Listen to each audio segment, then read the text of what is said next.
Sénateur, vous m'interrogez sur le climat social qui prévaut dans notre pays et sur la nécessité d'apaiser à bien des égards les débats et l'ensemble du pays.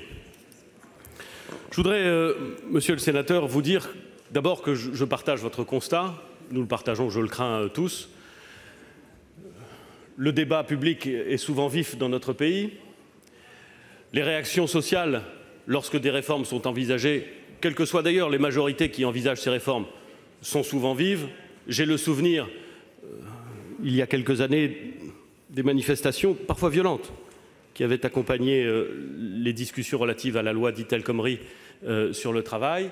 Nous constatons cette fois-ci encore, dans la perspective des discussions parlementaires qui interviendront sur le système universel de retraite, des grèves. Elles sont légales et il n'est pas question ici de nier à quiconque la possibilité de faire grève. Des manifestations, il en va de même, personne ici ne voudrait nier à quiconque le droit de manifester.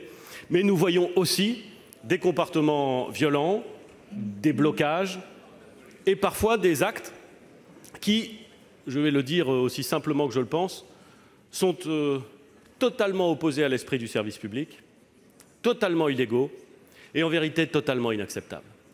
Vous avez évoqué, monsieur le sénateur, la coupure sauvage d'électricité intervenue hier et qui a privé près de 60 000 franciliens d'un accès à l'électricité, interrompant des activités économiques, des transports publics, interrompant aussi l'alimentation des appareils dont nos concitoyens ont parfois besoin pour maintenir leur vie quotidienne.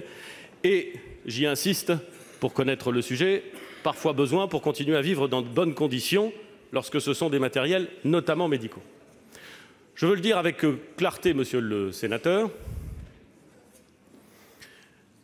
le droit de grève est légal, y compris dans les secteurs de l'énergie, et beaucoup de ceux qui travaillent dans les secteurs de l'énergie, lorsqu'ils choisissent de faire grève, s'inscrivent dans le cadre légal. À tel point que lorsque, pour les nécessités liées à la sécurité nationale, ils sont réquisitionnés, alors même qu'ils se sont déclarés grévistes, pour assurer le bon fonctionnement des installations de production ou de distribution d'électricité, ils obtempèrent, entre guillemets, à la réquisition et respectent la loi.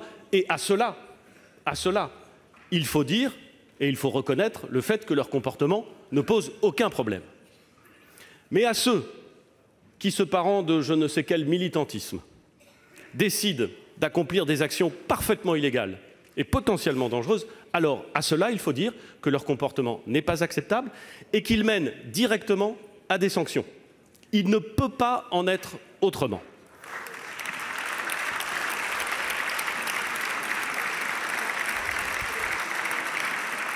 Un dernier mot, monsieur le sénateur, puisque votre question porte sur les voies qui permettent de revenir à une situation apaisée ou de renouer le dialogue.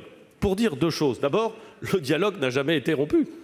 Nous avons depuis longtemps discuté avec les organisations syndicales, qui ont d'ailleurs toujours accepté de venir aux réunions et aux rendez-vous que nous organisions et qui ont travaillé avec nous, certaines assumant des désaccords complets sur l'objet de la réforme que nous préparons.